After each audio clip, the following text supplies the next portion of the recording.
मुलींना आता कॅन्सरची लस मोफत मिळणार आहे। 14 वयापर्यंतच्या मुलींसाठी ही लस मोफत दिली जाणार आहे। ब्रेस्ट कॅन्सरसाठी लवकरच ही लस दिली जाईल, तर महिलांसाठीच्या कॅन्सरसाठी ही लस पुढच्या 5 ते 6 महिन्यांत उपलब्ध होणार आहे। देशात आणि राज्यातही कॅन्सरचे रुग्ण मोठ्या प्रमाणात वाढत आहेत आणि त्यासाठी सरकारनं हे मोठं पाऊल उचललंय।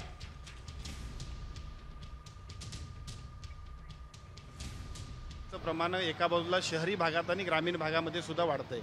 पहिल्या टप्प्यामध्ये काही आरोग्याच्या संबंधित ज्या काही प्रश्न तयार व्हायचे त्यातला एक व्यसन असेल तर कॅन्सर व्हायचा, ब्रेस्ट कॅन्सर हा महिलांच्यामध्ये व्हायचा असं आपण बघत होतो।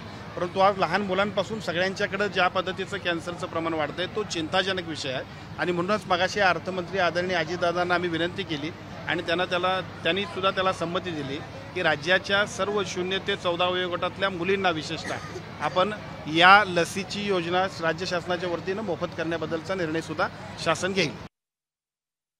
दरवर्षी साधारणतः 1,27,000 पेक्षा जास्त स्त्रियांना गर्भाशयाच्या मुखाचा कर्करोग होतो आणि दरवर्षी साधारणतः 77 ते 78 हजार स्त्रिया या कर्करोगामुळे मृत्युमुखी पडतात।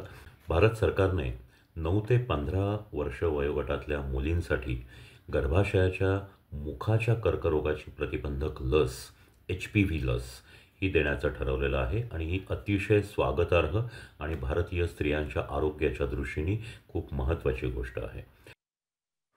तर एकंदरीतच राज्यभरात 26.6% महिलांना ब्रेस्ट कॅन्सर होतो, 17.7% महिलांना गर्भाशयाचा कॅन्सर दिसून आलाय, तर 6.6% महिलांमध्ये अंडाशयाचा कॅन्सर आढळलाय, 5% महिलांमध्ये तोंडाचा कॅन्सर होतो आणि 3.7% महिलांना आतड्याच्या कॅन्सरनं ग्रासलाय। तर इतर प्रकारच्या याच्यामध्ये 40.5% महिलांना इतर कॅन्सर होत असल्याची धक्कादायक आकडेवारी समोर आलेली आहे।